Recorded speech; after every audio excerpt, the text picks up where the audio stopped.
السلام علیکم ورحمۃ اللہ وبرکاتہ۔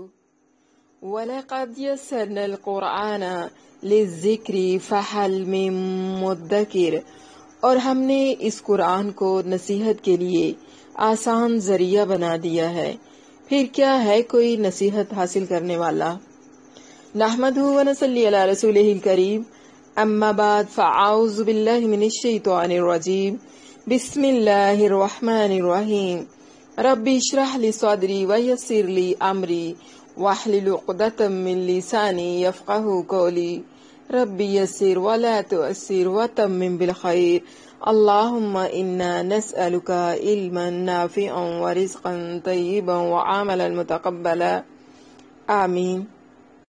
تفسیر سورۃ توبہ، پارہ نمبر 10، سبق نمبر 1، آیت نمبر 1 تا 15۔ لفظی ترجمہ: براءۃ، بری ہونے کا اعلان ہے، من اللہ و رسولہ، اللہ اور اس کے رسول کی طرف سے، الی الذین، ان لوگوں کی طرف جن سے، عاہدتم، تم نے معاہدہ کیا، من المشرکین، مشرکوں میں سے، فسیحوا، تو چلو پھرو، فی الارض، اس سرزمین میں، اربعۃ اشہر، 4 ماہ، وَاعْلَمُوا، اور جان لو، انکم، کہ تم، غیر معجز اللہ، اللہ کو عاجز کرنے والے نہیں، وَأَنَّ اللَّهَ، اور یہ کہ اللہ، مخزی، رسوا کرنے والا ہے، الکافرین، کافروں کو، وَآذَانٌ مِّنَ اللَّهِ، وَآذَانٌ، اور صاف اعلان ہے، من اللہ ورسولہ، اللہ اور اس کے رسول کی طرف سے، الی الناس، لوگوں کی طرف، یوم الحج الاکبر، حج اکبر کے دن، ان اللہ، کہ اللہ، بری ہے، من المشرکین، مشرکوں سے، ورسول، اور اس کا رسول بھی، فَإِن، پھر اگر، تم توبہ کر لو، فَهُوَ، تو وہ، خیرٌ، بہتر ہے، لکم، تمہارے لیے، وَإِن، اور اگر، تولیتم، تم منہ موڑو، فَاعْلَمُوا، تو جان لو، انکم، کہ تم، غیر معجز اللہ، اللہ کو عاجز کرنے والے نہیں ہو، وَبَشِّرِ الَّذِينَ، وبشری، اور بشارت دے دے یا خوشخبری دے دے، الذین، ان لوگوں کو جنہوں نے، کفروا، کفر کیا، بعذاب علیم، دردناک عذاب کی، الا، مگر، الذین، وہ لوگ جن سے، عاہدتم، تم نے معاہدہ کیا، من المشرکین، مشرکین میں سے، ثم، پھر، لم ینقصکم، انہوں نے کمی نہیں کی تمہارے ساتھ، شیئا، کچھ بھی، یا کسی بھی طرح کی، ولم یظاہروا، اور نہ انہوں نے مدد کی، علیکم، تمہارے خلاف، احدن، کسی کی، فَأَتِمُّوا، تو پورا کرو، الیہم، ان کی طرف، عہدہم، ان کا عہد، الی مدتہم، ان کی مدت تک، انا، بے شک، اللہ، یحب، محبت کرتا ہے، المتقین، متقی لوگوں سے، یا پرہیزگار لوگوں سے، یا ڈرنے والے لوگوں سے، یا تقوی اختیار کرنے والے لوگوں سے، فَإِذَا، پھر جب،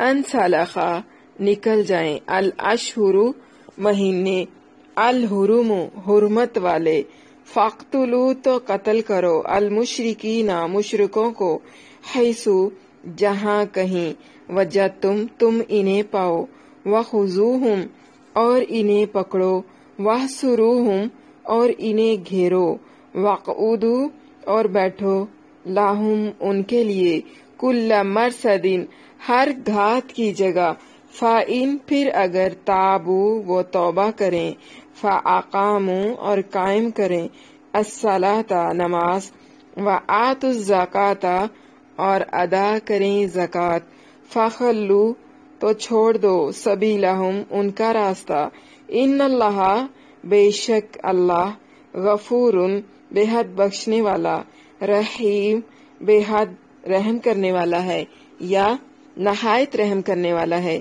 وَإِنْ اور اگر احدٌ کوئی ایک من المشرکین مشرکوں میں سے استجارک تجھ سے پناہ مانگے فَأَجِرْهُ تو انہیں پناہ دے دے یا اسے پناہ دے دے، حتیٰ یہاں تک کہ یسمع وہ سنے کلام اللہ اللہ کا کلام، ثم پھر ابلغہ اسے پہنچا دے، مأمنہ اس کی امن کی جگہ پر، ذالک یہ بھی انہم اس لیے کہ وہ قوم ایسے لوگ ہیں لا یعلمون جو نہیں جانتے، کیفا کیسے یکونو ہوگا للمشرکین ان مشرکین کے لیے عہد کوئی عہد عند اللہ اللہ کے نزدیک و عند رسولہ اور اس کے رسول کے نزدیک الا سوائے الذین ان لوگوں کے جن سے عاہدتم تم نے معاہدہ کیا عند المسجد الحرام مسجد حرام کے پاس، فما تو جب تک استقاموا وہ پوری طرح قائم رہیں لکم تمہارے لیے، فاستقیموا تو تم بھی پوری طرح قائم رہو لہم ان کے لیے، ان اللہ بے شک اللہ یحب محبت رکھتا ہے المتقین متقی لوگوں سے۔ کیفا کیسے ممکن ہے، وَإِنْ حالانکہ اگر یظہروا وہ غالب آ جائیں علیکم تم پر، لا یرقبوا تو نہیں وہ لحاظ کریں گے فیکم تمہارے بارے میں، اِلَّن کسی قرابت کا، ولا ذمتًا اور نہ کسی عہد کا، یردونکم وہ تمہیں خوش کرتے ہیں، بِأَفْوَاهِهِمْ اپنے منہ سے، وَتَابَ اور نہیں مانتے، قلوبہم ان کے دل، وَأَكْثَرُهُمْ اور ان کے اکثر، فاسقون نافرمان ہیں یا فاسق ہیں، اشتروا انہوں نے لے لی، بآیات اللہ اللہ کی آیات کے بدلے میں، سامانن قیمت، قلیلاً تھوڑی، فصدوا پھر انہوں نے روکا، عن سبیلہ اس کے راستے سے، انہم بے شک یہ لوگ ساء برا ہے، ماں جو کچھ کانوا یعملون وہ کیا کرتے تھے، لا یرقبون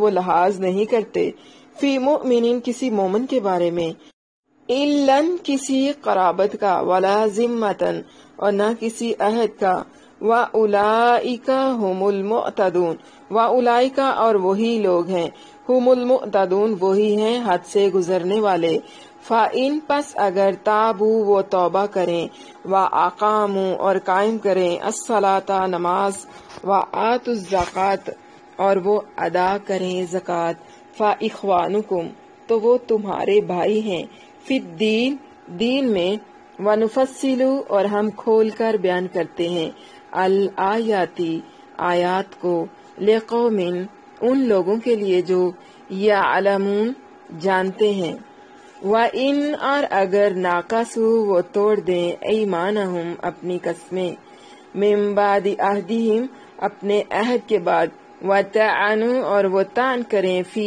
دینکم تمہارے دین میں، فقاتلوا تو لڑو، ائمۃ الکفر کفر کے پیشواؤں سے، انہم بے شک یہ لوگ، لا ایمان کوئی قسمیں نہیں، لہم ان کی، لا اللہم تاکہ وہ، ینتہون باز آ جائیں، الا تقاتلون کیا تم نہیں لڑو گے، قومن ان لوگوں سے، ناقصوا جنہوں نے توڑ دیں، ایمانہم اپنی قسمیں، وہموا اور انہوں نے ارادہ کیا، بِإِخْرَاجِ الرَّسُولِ رسول صلی اللہ علیہ وسلم کو نکالنے کا، وَهُمْ اور انہوں نے ہی، بَدَأُكُمْ ابتدا کی تم سے، اول مرۃ پہلی مرتبہ، أَتَخْشَوْنَهُمْ کیا تم ان سے ڈرتے ہو، فَاللَّهُ تو اللہ احق زیادہ حقدار ہے، ان تخشوہ کہ تم اس سے ڈرو، ان اگر کنتم ہو تم مؤمنین مومن،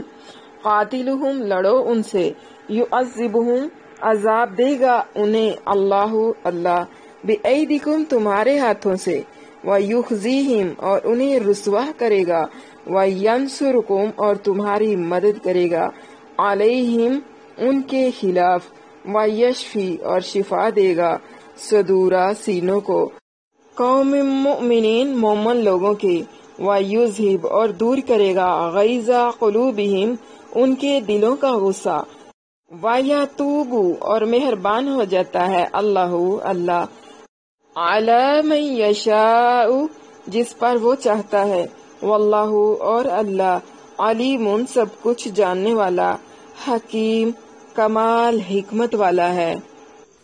سورۃ توبہ آیات کی تعداد 129، رکوع کی تعداد 16، مدنی سورت ہے۔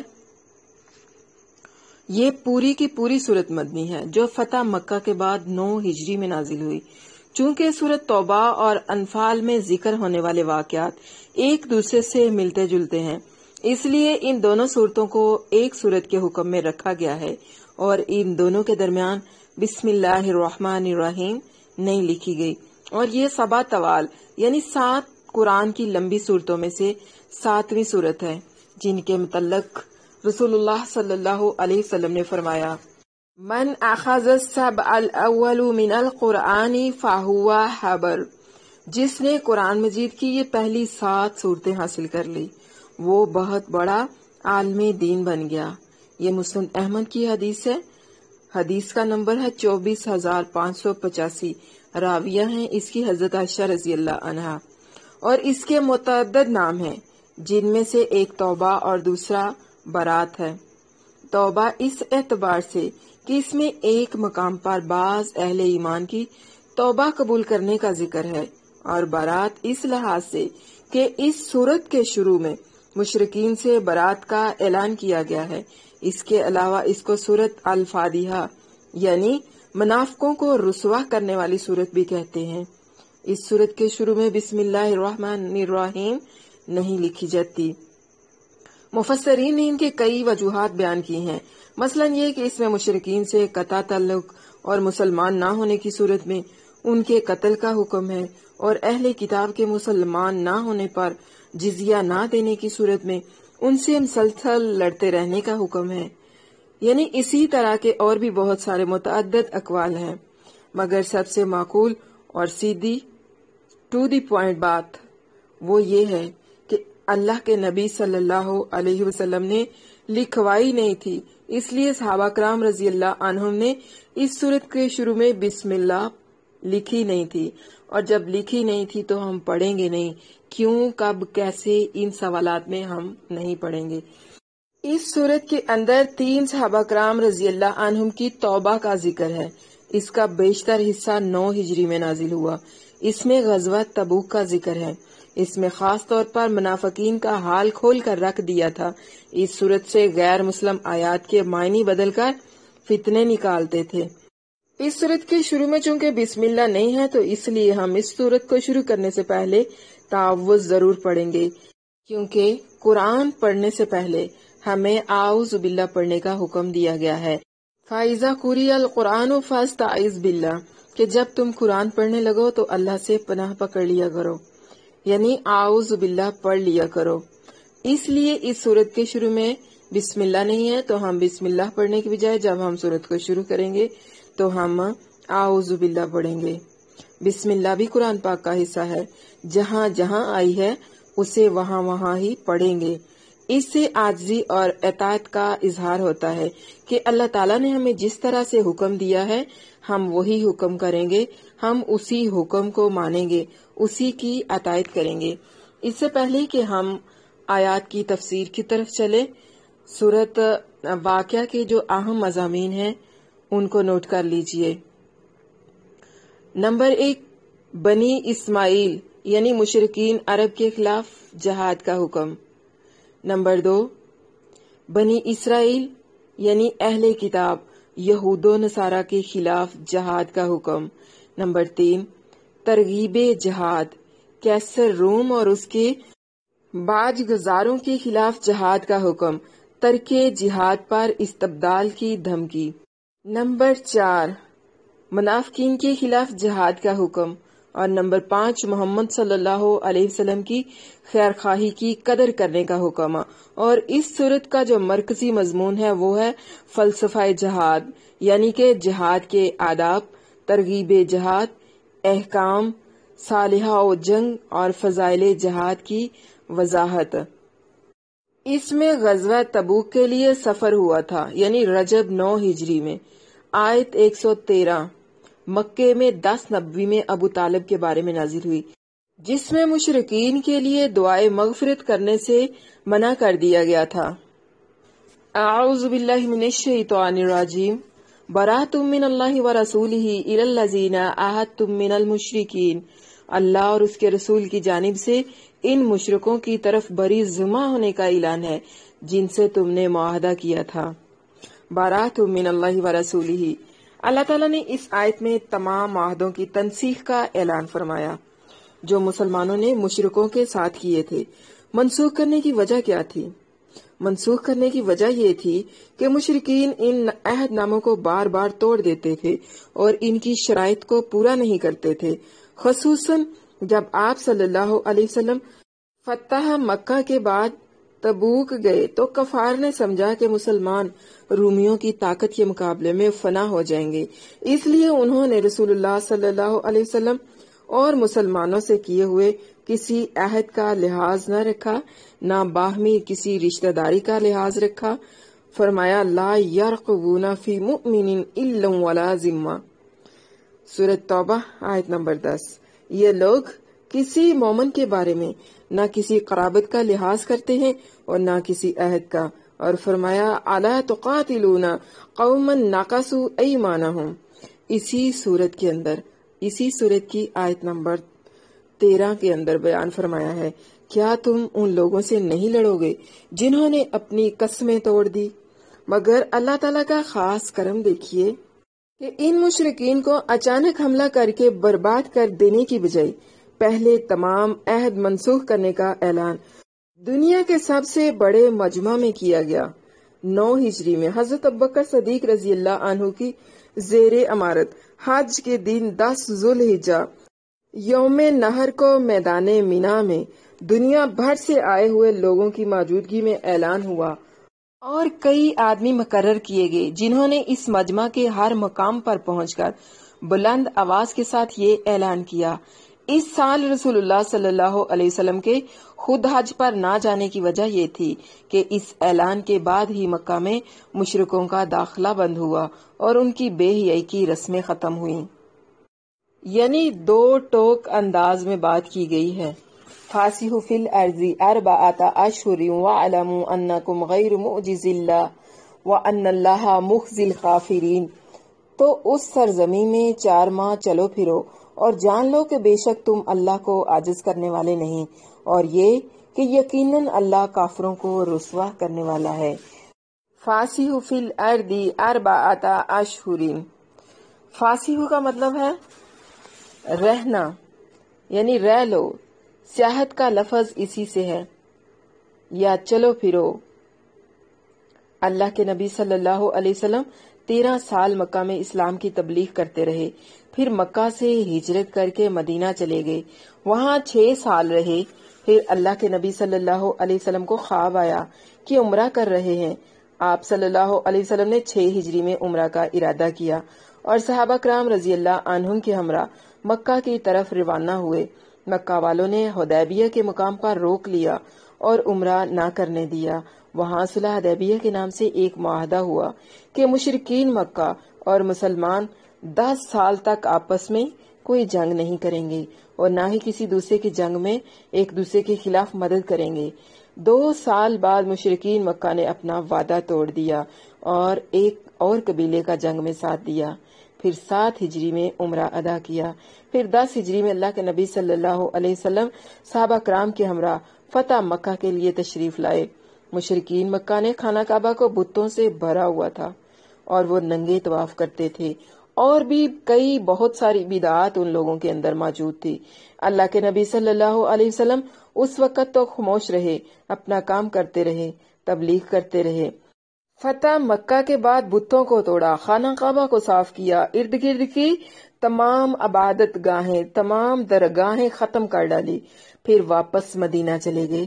9 ہجری میں حضرت ابوبکر صدیق رضی اللہ عنہ کو مسلمانوں کا امیر بنا کر قافلے کے ساتھ حج کے لیے بھیجا تو وہاں یہ پیغام بھی بھیج دیا۔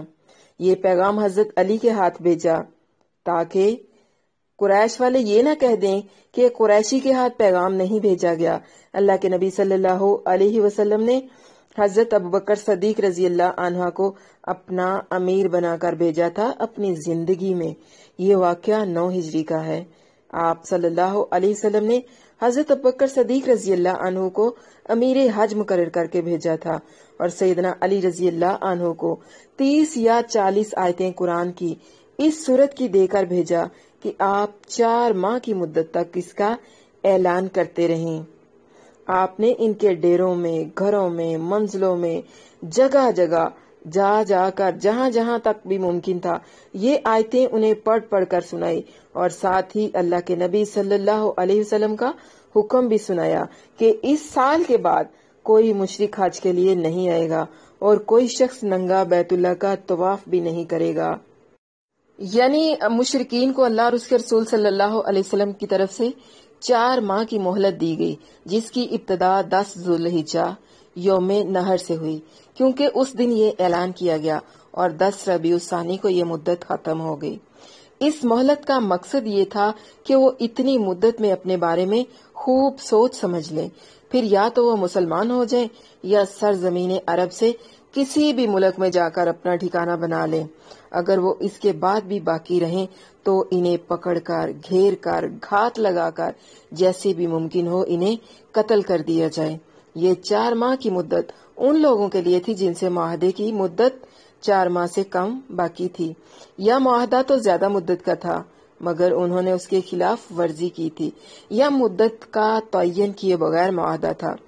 البتہ وہ قبائل جن سے کسی خاص مدت تک معاہدہ تھا اور انہوں نے معاہدے کے خلاف کسی قسم کی کوئی کارروائی بھی نہیں کی تھی، ان کا عہد ان کی مدت تک پورا کرنے کا حکم دیا گیا۔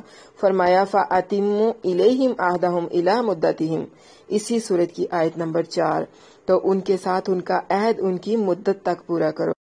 وَاعْلَمُوا أَنَّكُمْ غَيْرُ مُعْجِزِي اللَّهِ، یہاں پر مشرکوں کو مخاطب کر کے فرمایا کہ مہلت مسلمانوں کی کمزوری کی وجہ سے نہیں دی گئی تھی، بلکہ اس میں کئی حکمتیں ہیں، ورنہ تم لوگ کبھی بھی اللہ تعالیٰ کو عاجز کرنے والے نہیں۔ اگر تم کفر پر قائم رہے تو خوب جان لو کہ اللہ تعالیٰ کافروں کو ذلیل و رسوا کرنے والا ہے۔ خلاصہ کلام یہ کہ بیت اللہ ہی نہیں، پورے جزیرہ عرب کو مشرکین کے نجس وجود سے پاک کر دیا گیا۔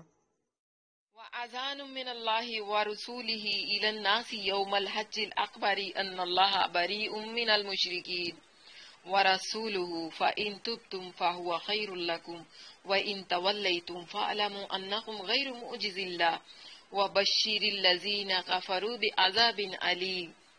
اور اللہ اور اس کے رسول کی جانب سے حج اکبر کے دن تمام لوگوں کی طرف صاف اعلان ہے کہ اللہ مشرکوں سے بری ہے اور اس کا رسول بھی، بس اگر تم توبہ کر لو تو وہ تمہارے لیے بہتر ہے، اور اگر منہ موڑو تو جان لو کہ یقیناً تم اللہ کو عاجز کرنے والے نہیں، اور جنہوں نے کفر کیا انہیں دردناک عذاب کی بشارت دے دے۔ اذان من اللہ ورسولہ الی الناس، یوم حج اکبر سے مراد 10 ذوالحجہ کا دن ہے، جس دن حاجی مینا میں آ کر قربانی کرتے ہیں۔ حضرت ابو ہریرہ رضی اللہ عنہ کہتے ہیں کہ حضرت ابوبکر صدیق رضی اللہ عنہ نے مجھے ان لوگوں کے ہمراہ بھیجا جو قربانی کے دن مینا میں اعلان کریں کہ اس سال کے بعد کوئی مشرک حج نہیں کرے گا اور کوئی ننگا شخص بیت اللہ کا طواف نہیں کرے گا، اور حج اکبر یوم النہر یعنی قربانی کا دن ہے، کیونکہ لوگ عمرے کو حج اصغر کہتے ہیں۔ اس طرح حضرت ابوبکر صدیق رضی اللہ عنہ نے اس سال صاف اعلان کروا دیا تو حجۃ الوداع، جس میں نبی کریم صلی اللہ علیہ وسلم نے حج کیا، کسی مشرک نے حج نہیں کیا۔ بخاری شریف کی یہ حدیث ہے، حدیث کا نمبر ہے 3177۔ تو اس سے کیا معلوم ہوا؟ جو اس حج کو حج اکبر کہتے ہیں جو جمعہ کے دن آئے ان کی بات درست نہیں۔ حضرت ابو ہریرہ رضی اللہ عنہ کی ایک روایت میں مزید اضافہ ہے کہ پہلے آپ صلی اللہ علیہ وسلم نے حضرت ابوبکر صدیق رضی اللہ عنہ کو یہ اعلان دے کر بھیجا، پھر آپ نے ان کے بعد حضرت علی رضی اللہ عنہ کو بھیجا کہ وہ رسول اللہ صلی اللہ علیہ وسلم کی طرف سے یہ اعلان کریں۔ حضرت ابوبکر صدیق رضی اللہ عنہ جو امیر حج تھے، ان کے حکم پر میں نے میرے ساتھیوں نے اور حضرت علی رضی اللہ عنہ نے مینا میں یہ اعلان کیا۔ بخاری شریف کی یہ حدیث ہے، حدیث کا نمبر ہے 4656۔ مسند احمد میں بھی یہ حدیث ہے کہ 4 ماہ کی مہلت دینے، ننگے کو طواف کی اجازت ختم کرنے اور آئندہ سال کسی مشرک کے حج نہ کرنے کے اعلان کے ساتھ ایک اعلان یہ بھی کرتے تھے کہ جنت میں ایمان والوں کے سوا کوئی داخل نہیں ہو سکتا۔ پوائنٹ بھی نوٹڈ، حج اکبر کہتے ہیں حج کو اور حج اصغر کہتے ہیں عمرے کو۔ وَرَسُولُهُ یعنی اللہ اور اس کا رسول دونوں ہی تم سے بیزار ہیں، کن سے؟ مشرکین سے، کہ اسلام قبول کر لو، توبہ کر لو، یہی تمہارے لیے بہتر ہے۔ دیکھیے ایک دفعہ پھر آ گیا کہ تم اللہ کو عاجز نہیں کر سکتے۔ کل بھی مشرکین کچھ نہیں کر سکتے تھے، کل بھی وہ اللہ کو عاجز نہیں کر سکتے تھے، آج بھی وہ کچھ نہیں کر سکتے، آج بھی کوئی اللہ کو عاجز نہیں کر سکتا۔ یعنی مشرکین کچھ بھی نہیں کر سکتے، چاہے سپر پاور بنے یا جو مرضی کر لیں۔ ان مشرکین نے اپنے لیے اگر کفر کو پسند کر لیا ہے تو کوئی بات نہیں، پھر اللہ نے بھی ان کے لیے رسوائی والا عذاب تیار کر لیا ہے، تو کوئی حرج نہیں ہے کہ انہوں نے کفر کو پسند کر لیا ہے، تو اب پھر وہ عذاب اور رسوائی کے لیے بھی تیار ہو جائیں۔ اوپر والی 3 جو آیات ہیں ان میں اللہ کے نبی صلی اللہ علیہ وسلم نے مشرکین کے لیے پیغام بھیج دیا۔ وَإِن تَوَلَّيْتُمْ فَاعْلَمُوا یہ اعلان جو تھا تقید کے لیے 2 بار کیا گیا تاکہ کافر اپنے آپ کو اللہ کی پکڑ سے کسی طرح بھی بچ کر نکلنے والا نہ سمجھ لیں۔ اوپر کی 3 آیات میں تو اللہ کے نبی صلی اللہ علیہ وسلم نے مشرکین کے لیے پیغام بھیج دیا، لیکن کچھ دوسرے لوگوں اور قبیلوں سے مسلمانوں کے معاہدے ہو چکے تھے، ان کے ساتھ ان کا کیسا رویہ رہا؟ آئیے اگلی آیت میں پڑھتے ہیں، إِلَّا الَّذِينَ عَاهَدتُّم مِّنَ الْمُشْرِكِينَ ثُمَّ لَمْ يَنْقُصُكُمْ شَيْئًا وَلَمْ يُظَاهِرُوا عَلَيْكُمْ أَحَدًا فَأَتِمُّوا إِلَيْهِمْ عَهْدَهُمْ إِلَى مُدَّتِهِمْ إِنَّ اللَّهَ يُحِبُّ الْمُتَّقِينَ۔ مگر مشرکوں میں سے وہ لوگ جن سے تم نے عہد کیا پھر انہوں نے تم سے عہد میں کچھ کمی نہیں کی اور نہ تمہارے خلاف کسی قسم کی مدد کی کسی کی، تو ان کے ساتھ ان کا عہد ان کی مدت تک پورا کرو، بے شک اللہ متقی لوگوں سے محبت کرتا ہے۔ وَإِذَا انْسَلَخَ الْأَشْهُرُ الْحُرُمُ فَاقْتُلُوا الْمُشْرِكِينَ حَيْثُ وَجَدتُّمُوهُمْ وَخُذُوهُمْ وَاحْصُرُوهُمْ وَاقْعُدُوا لَهُمْ كُلَّ مَرْصَدٍ فَإِنْ تَابُوا وَأَقَامُوا الصَّلَاةَ وَآتُوا الزَّكَاةَ فَخَلُّوا سَبِيلَهُمْ إِنَّ اللَّهَ غَفُورٌ رَحِيمٌ۔ پس جب حرمت والے مہینے نکل جائیں تو ان مشرکوں کو جہاں پاؤ قتل کرو اور انہیں پکڑو اور انہیں گھیرو اور ان کے لیے ہر گھات کی جگہ بیٹھو، پھر اگر وہ توبہ کر لیں اور نماز قائم کریں اور زکوٰۃ ادا کریں تو ان کا راستہ چھوڑ دو، بے شک اللہ بے حد بخشنے والا نہایت رحم والا ہے۔ إِلَّا الَّذِينَ عَاهَدتُّم مِّنَ الْمُشْرِكِينَ یعنی معاہدوں کی پاسداری میں کوئی کمی نہ کرنے والے مشرکوں کے لیے 4 ماہ کی مہلت نہیں بلکہ ان کے لیے معاہدے کی طے کردہ مدت پوری کرنا ہے، کیونکہ تقوی کا تقاضا یہی ہے کہ عہد کو پورا کیا جائے، اور اللہ متقین سے بے حد محبت کرتا ہے، یعنی اللہ جو ہے وہ متقین ہی کو پسند کرتا ہے۔ یعنی اگر مسلمانوں کو تنگ نہیں کیا گیا، نہ کچھ معاہدے کی خلاف ورزی کی، تو پھر ایسے لوگوں کے ساتھ معاہدہ پورا کرنا ہے۔ غیر مسلموں کے ساتھ بھی وعدے پورے کرو، اپنے معاملات اچھے، صاف اور سیدھے رکھو۔ یہاں ہمارے لیے بھی ایک سبق ہے کہ ہم اپنے معاملات دوسروں کے ساتھ کس طرح بہتر رکھ سکتے ہیں۔ تقوی کا تقاضا یہی ہے کہ عہد کو پورا کیا جائے، چاہے وہ غیر مسلم سے ہو یا کسی مسلمان سے، کسی کے ساتھ دھوکہ اور بے ایمانی جائز نہیں۔ إِذَا انْسَلَخَ الْأَشْهُرُ الْحُرُمُ ان 4 مہینوں سے مراد 10 ذوالحجہ سے 10 ربیع الثانی تک کے ایام ہیں۔ کسی چیز کو اپنے سے الگ نہ کرنا، بھیڑ بکری کی کھال اتارنے کو بھی کہتے ہیں انسلخ۔ جب یہ 4 مہینے ختم ہو جائیں، الاشہر الحرم حرمت والے مہینے، وہی 4 مہینے جن کی مہلت دی گئی ہے، جب وہ ختم ہو جائیں، حیث وجدتموہم پھر اس کے بعد کیا کرنا ہے؟ حیث وجدتموہم، یعنی اگر پھر بھی مشرکین حرم کی حدود میں موجود ہوں تو پھر ان کو تلاش کرنا ہے جہاں کہیں بھی ان کو پانا ہے، لیکن اگر وہ توبہ کر لیں، اور نماز قائم کریں اور زکوٰۃ دیں تو انہیں چھوڑ دو، پھر ان کو معاف کر دو، پھر ان کو تنگ نہ کرو۔ اسلام کفر کو مٹانا چاہتا ہے، کافر کو نہیں۔ مہلت دی جائے تو شاید وہ مسلمان ہو جائیں۔ صرف منہ سے اسلام قبول کرنا کافی نہیں ہے، بلکہ ان کو نماز بھی پڑھنی ہوگی اور زکوٰۃ بھی ادا کرنی ہوگی۔ بعض لوگوں نے تو اس سے معروف حرمت والے مہینے مراد لیے ہیں، یعنی رجب، ذی القعدہ، ذی الحج اور محرم۔ 10 ذی الحج کو اعلان بارات ہوا تو محرم ختم ہونے تک کل 50 دن بنتے ہیں، اس لیے حافظ ابن کثیر اور دوسرے مفسرین نے 10 ذو الحجہ سے 10 ربیع الثانی تک ہی 4 ماہ مراد لیے ہیں، اور انہیں الاشہر الحرم اس لیے کہا گیا کہ اس مہلت میں مشرکین کا قتل حرام کر دیا گیا، یعنی یہی تفسیر جو ہے یہ درست ہے۔ کل مرصدن، گھات کی جگہ سے مراد ہر وہ راستہ یا جگہ ہے جہاں سے دشمن کے گزرنے کی توقع ہو اور جہاں سے اس پر حملہ کر کے اس کا کام تمام کرنا ممکن ہو۔ مطلب یہ ہے کہ ان مشرکین سے صرف میدان جنگ میں ہی نہیں لڑنا، بلکہ جس طریقے سے بھی تم ان پر قابو پا کر انہیں قتل کر سکتے ہو وہ ضرور کرو۔ فَإِن تَابُوا وَأَقَامُوا الصَّلَاةَ، یعنی اگر وہ توبہ کر لیتے ہیں تو پھر ان کو معاف کر دو، پھر ان کو چھوڑ دو۔ یہی وہ حکم ہے جس کی بنا پر حضرت ابوبکر صدیق رضی اللہ عنہ نے زکوٰۃ کے منکرین سے جنگ کی اور فرمایا کہ میں اس شخص سے ضرور لڑوں گا جو نماز اور زکوٰۃ میں فرق کرے گا، یعنی ان کو خالی ایمان لانے کافی نہیں ہوگا، ساتھ میں نماز بھی پڑھنی ہوگی اور زکوٰۃ بھی دینی ہوگی۔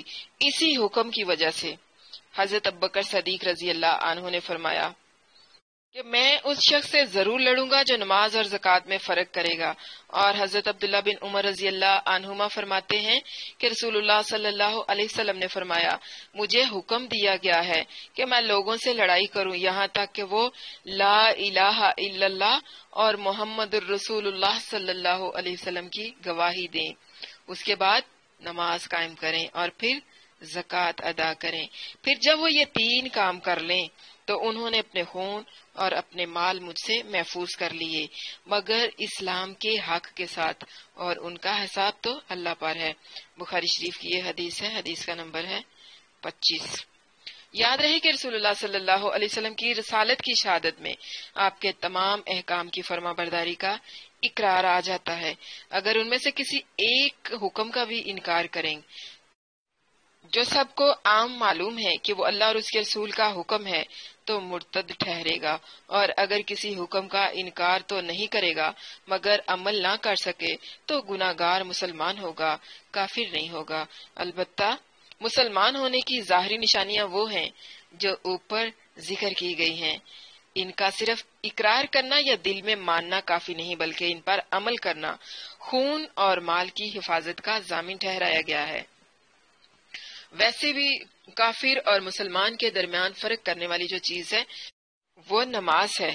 پچھلی قوموں پر عذاب آتے رہے لیکن اس امت پر عذاب ایک تو جنگ بدر میں شکست کا تھا، دوسرا اب ان پر اللہ کی پکڑ آئی، ان کے پاس اللہ کا نبی صلی اللہ علیہ وسلم اور قرآن آ گیا، یعنی اللہ تعالیٰ کی نشانیاں آ گئی۔ اب ان کو اسلام پر آنے کی مہلت دی گئی ہے اور اب 4 مہینے تک یہ اسلام سیکھ لیں، یہ قرآن کا علم سیکھ لیں۔ وَإِنْ أَحَدٌ مِّنَ الْمُشْرِكِينَ اسْتَأْجَارَكَ فَأَجِرْهُ حَتَّى يَسْمَعَ كَلَامَ اللَّهِ ثُمَّ أَبْلِغْهُ مَأْمَنَهُ ذَلِكَ بِأَنَّهُمْ قَوْمٌ لَا يَعْلَمُونَ، اور اگر مشرکوں میں سے کوئی تجھ سے پناہ مانگے تو اسے پناہ دے دے یہاں تک کہ وہ اللہ کا کلام سنے، پھر اسے اس کے امن کی جگہ پر پہنچا دے، یہ اس لیے کہ بے شک وہ ایسے لوگ ہیں جو علم نہیں رکھتے۔ وَإِنْ أَحَدٌ مِّنَ الْمُشْرِكِينَ اسْتَأْجَارَكَ، یعنی امن کی مدت گزر جانے کے بعد اگر کوئی مشرک جس سے تمہارا کوئی عہد نہیں تم سے درخواست کرے کہ مجھے اپنے ہاں پناہ دو تو اسے پناہ دے دو تاکہ وہ اللہ کا کلام سنے، اور اگر آیا ہی اسلام کو سمجھنے یا اپنے شبہات کو دور کرنے کے لیے ہے تو اسے بدرجہ اولا پناہ دینی چاہیے۔ اب اگر وہ اسلام لانے کے لیے آمادہ نہ ہو اور اپنے ٹھکانے پر واپس جانا چاہے تو تم اسے اس کے ٹھکانے پر پہنچا دو، کیونکہ ان لوگوں کو اسلام کی حقیقت ہی معلوم نہیں۔ ممکن ہے وہ اللہ اور اس کے رسول کی باتیں سن کر ان کا معاشرہ اور اخلاق اور کردار دیکھ کر مسلمان ہو جائیں، پھر جب وہ اپنے ٹھکانے پر پہنچ جائے تو دوسرے مشرکین کی طرح اسے مارنا اور قتل کرنا جائز ہے، اس سے پہلے جائز نہیں۔ یہ حکم ہمیشہ کے لیے ہے، اور کوئی بھی مسلمان ہو وہ کافر کو پناہ دے سکتا ہے، خواہ مسلمانوں میں اس کی حیثیت معمولی ہو، اور تمام مسلمانوں پر یہ پناہ پوری کرنا لازم ہے۔ فتح مکہ کے موقع پر حضرت ام ہانی رضی اللہ عنہا نے ایک مشرک کو پناہ دی، پھر نبی کریم صلی اللہ علیہ وسلم کی خدمت میں آ کر یہ واقعہ بیان کیا تو آپ صلی اللہ علیہ وسلم نے فرمایا، ہم نے اسے پناہ دی جسے تم نے پناہ دی، ہم نے اسے امان دی جسے تم نے امان دی۔ ابو داؤد کی یہ حدیث ہے، کتاب الجہاد، حدیث کا نمبر ہے 2763، اور بخاری شریف میں اس حدیث کا نمبر 357 ہے۔ حتی یسمع کلام اللہ، کیا معلوم ہوا کہ مشرکین کو پناہ دینے سے اصل مقصد دعوت دین یعنی قرآن سنانا اور اسلام کا تعارف کروانا ہے۔ پھر اگر وہ مسلمان نہ ہوں تو انہیں جلدی رخصت کر دینا چاہیے، یہ نہیں کہ وہ اپنے اڈے بنا کر جاسوسی کرتے پھریں اور مسلمانوں کو نقصان پہنچانے کی کوشش کریں۔ کیف یکون للمشرکین عہد عند اللہ وعند رسولہ الا الذین عاہدتم عند المسجد الحرام فما استقاموا لکم فاستقیموا لہم ان اللہ یحب المتقین۔ ان مشرکوں کا اللہ کے نزدیک اور اس کے رسول کے نزدیک کوئی عہد کیسے ممکن ہے سوائے ان لوگوں کے جن سے تم نے مسجد حرام کے پاس معاہدہ کیا، سو جب تک وہ تمہارے لیے پوری طرح قائم رہیں تو تم ان کے لیے پوری طرح قائم رہو، بے شک اللہ متقی لوگوں سے محبت کرتا ہے۔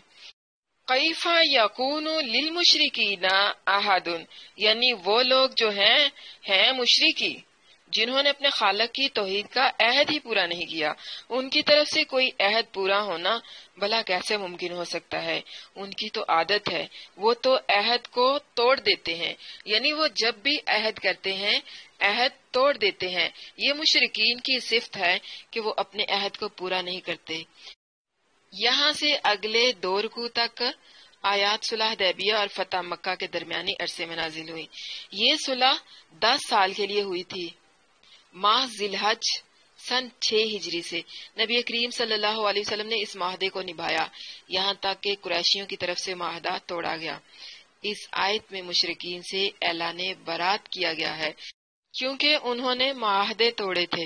کچھ لوگ اسلام پر تنقید کرتے ہیں، لیکن یہاں وہی بات بتائی جا رہی ہے کہ ان کی مہلت کیوں ختم ہو جائے گی۔ کیفا یہاں یہ حیرت اور تعجب کے لیے استعمال ہوا ہے کہ کیسے سوال کے لیے بولا جاتا ہے نا۔ مثال کے طور پر مشرکین کے دلوں میں تو دھوکہ ہے۔ اللہ کے نبی صلی اللہ علیہ وسلم 13 سال تک تبلیغ کرتے رہے، انہوں نے پھر بھی اللہ کا دین قبول نہ کیا، ان کے دل میں اسلام کے لیے محبت پیدا نہ ہوئی، انہوں نے اللہ اور رسول صلی اللہ علیہ وسلم کی بات نہیں مانی، تو بس اب ان کی مہلت ختم۔ مگر سوائے ان لوگوں کے جنہوں نے معاہدوں کی پابندی کی تھی، ان میں بنو کنانہ، بنو زمرہ اور بنو خزاعہ نے وعدے پورے کیے تھے، یعنی ان 3 قبیلوں کے ساتھ معاہدے پورے ہونے کی مدت میں 9 مہینے رہتے تھے۔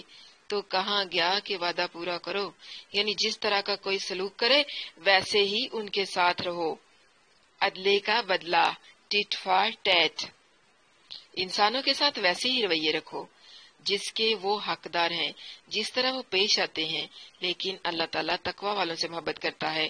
یہ وہ تقوی ہے جس کا تعلق معاملات سے ہے، نماز روزے والا تقوی نہیں، عملی زندگی والا تقوی ہے۔ اللہ تعالیٰ اجتماعی تقوی کی دعوت دے رہے ہیں کہ مسلمان کفار کے مقابلے میں بھی سچائی پر قائم رہیں۔ الا الذین عاہدتم عند المسجد الحرام، ان سے مراد وہی لوگ ہیں جن کا پہلے ذکر کیا ہے۔ الا الذین عاہدتم من المشرکین ثم لم ینکثکم شیئا ولم یظاہروا علیکم احدا فاتموا الیہم عہدہم الی مدتہم۔ صلح حدیبیہ جو رسول اللہ صلی اللہ علیہ وسلم اور کفار قریش کے درمیان 10 سال کے لیے قرار پائی تھی، یہ صلح نامہ چونکہ حدود حرم کے اندر قرار پایا تھا، اس لیے اسے عند المسجد الحرام فرمایا گیا ہے۔ مطلب یہ ہے کہ یہ جو لوگ اس عہد پر قائم ہیں ان سے قتال نہیں کرنا۔ اس معاہدے میں یہ شرط تھی کہ ایک فریق دوسرے پر حملہ آور نہیں ہوگا اور نہ ہی دوسرے کے خلاف کسی اور کی مدد کرے گا۔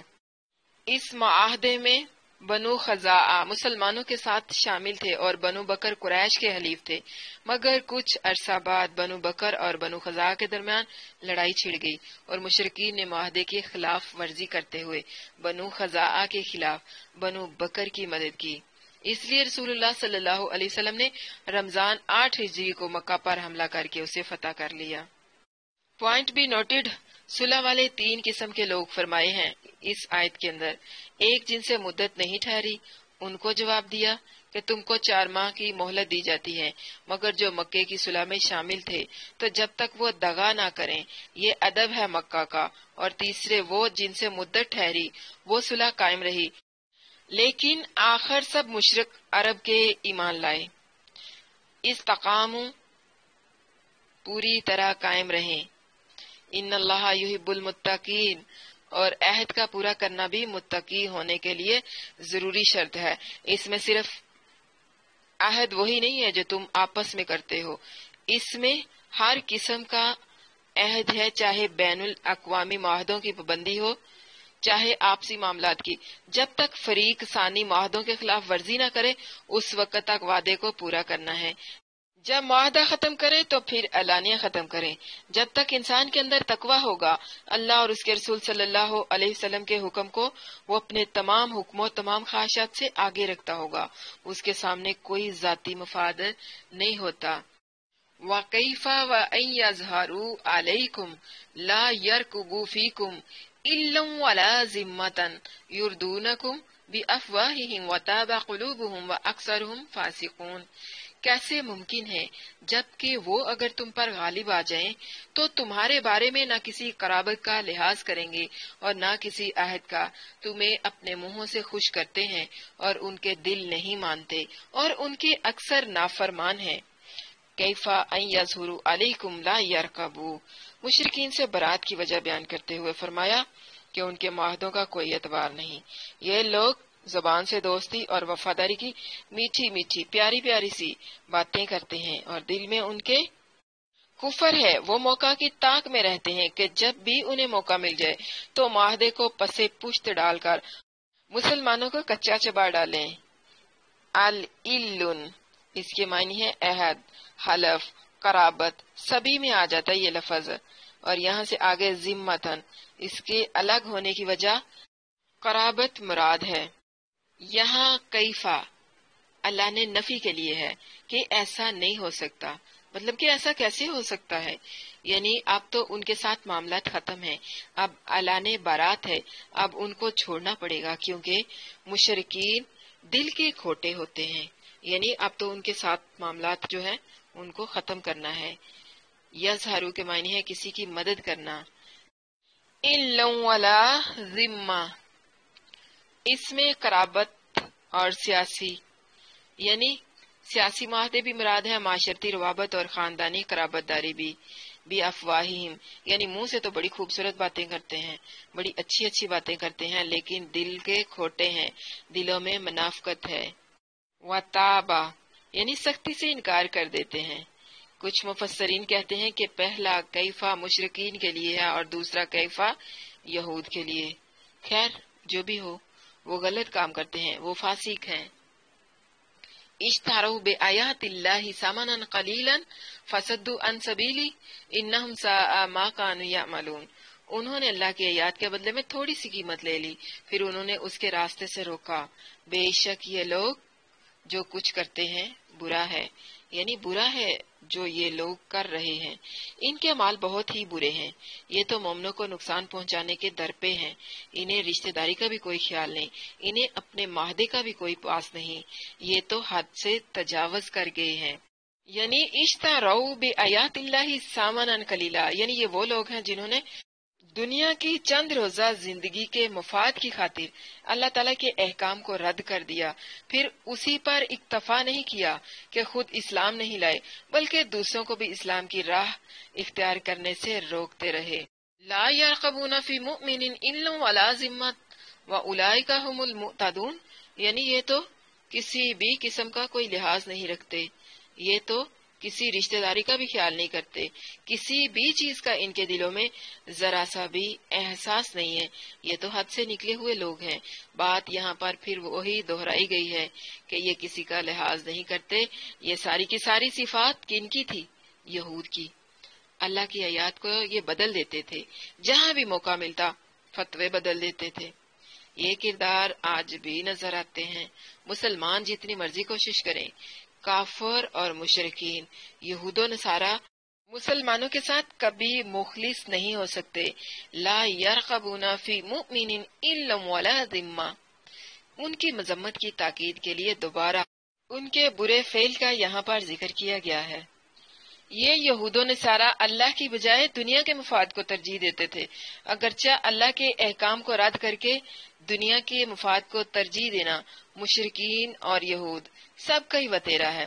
اس صورت میں بے آیات اللہ سے مراد نبی کریم صلی اللہ علیہ وسلم کی لائی ہوئی آیات ہوں گی۔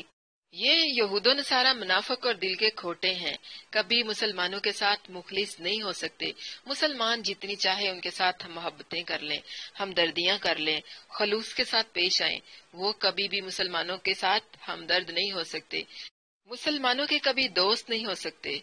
آپ لوگ بغداد کی تاریخ پڑھ کر دیکھ لیں، یہاں تاتاری آئے تھے، ہلاکو خان نے 20 لاکھ مسلمانوں کو قتل کروا دیا۔ بغداد میں معتصم باللہ مسلمان خلیفہ تھا، سب فقہا عالم قاری شہید کر دیے، کئی سال تک جماعت والی نماز نہ ہو سکی، مسلم لائبریریوں کو آگ لگا دی گئی۔ یہ سب کچھ کروانے والے کون تھے؟ یہود و نصارہ، جن کو مسلمانوں نے پناہ دی تھی۔ پورے یورپ والے یہود کے خلاف تھے، مسلمانوں نے یہود کو رہنے کی جگہ دی، انہوں نے وہیں قبضہ کر لیا۔ مسلمان مشرکین اور یہود و نصارہ پر بھروسہ کرے گا تو جب بھی کرے گا ہمیشہ مار کھائے گا۔ انڈیا میں کیا ہوا؟ ہندوؤں نے کیسے مسلمان قتل کیے؟ برطانیہ کے لوگ مسلمان حکمرانوں کو متاثر کر کے انڈیا میں رہنے کی اجازت لے کر انہی پر حکومت کرنے لگے۔ کیسے افغانستان پر بمباری کر کے مسلمانوں کو قتل کیا، عورتوں کی عزتیں لوٹی گئی۔ یاد رکھیں، اسلام کا غلبہ اخلاقی غلبہ ہے۔ مسلمان کی اصل طاقت ہتھیار یا اٹامک انرجی نہیں ہے، بلکہ مسلمان جتنا زیادہ تقوی والا ہوگا اتنا ہی کامیاب ہوگا۔ اللہ کے نبی صلی اللہ علیہ وسلم اور صحابہ کرام رضی اللہ عنہم اخلاق کی اعلیٰ بلندیوں پر تھے، اس لیے وہ کامیاب تھے۔ وہ دشمن کے ساتھ بھی ظلم اور زیادتی نہیں کرتے تھے، وہ ہر موقع پر اللہ کے نبی صلی اللہ علیہ وسلم کی ہدایت پر عمل کرتے تھے۔ اور پھر ویسے بھی اس بات کو لکھ کر رکھ لیں، ان اللہ یحب المتقین، اور عہد کا پورا کرنا بھی متقی ہونے کے لیے ضروری شرط ہے، اور اللہ تو متقین سے محبت کرتا ہے۔ اسلامی برادری میں داخل ہونے کی 3 شرائط ہیں۔ کون کون سی ہیں؟ آئیں اگلی آیت کے اندر پڑھتے ہیں۔ فَإِن تَابُوا وَأَقَامُوا الصَّلَاةَ وَآتَاوُا الزَّكَاةَ فَإِخْوَانُكُمْ فِي الدِّينِ۔ آپ نے آیت کے ایک ایک لفظ، ایک ایک حرف کے اوپر آپ نے نظر رکھنی ہے، اس کے مطالب پر غور کرنا ہے۔ فَإِن تَابُوا وَأَقَامُوا الصَّلَاةَ وَآتَاوُا الزَّكَاةَ فَإِخْوَانُكُمْ فِي الدِّينِ وَنُفَصِّلُ الْآيَاتِ لِقَوْمٍ يَعْلَمُونَ۔ پس اگر وہ توبہ کر لیں اور نماز قائم کریں اور زکوٰۃ دیں تو دین میں تمہارے بھائی ہیں، اور ہم ان لوگوں کے لیے آیات کھول کر بیان کرتے ہیں جو جانتے ہیں۔ تو پتہ چلا وہ کون سی 3 شرائط ہیں۔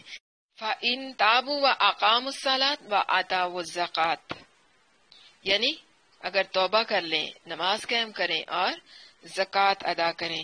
تو کون سی 3 شرائط ہوئی؟ توبہ کرنا، نماز قائم کرنا اور زکوٰۃ ادا کرنا۔ فَإِن تَابُوا وَأَقَامُوا الصَّلَاةَ، یعنی ایمانی اخوت، جس کا ذکر اللہ تعالیٰ نے سورۃ حجرات کی آیت نمبر 10 میں بھی بیان کیا ہے۔ انما المؤمنون اخوۃ، مومن تو سب بھائی ہی ہیں۔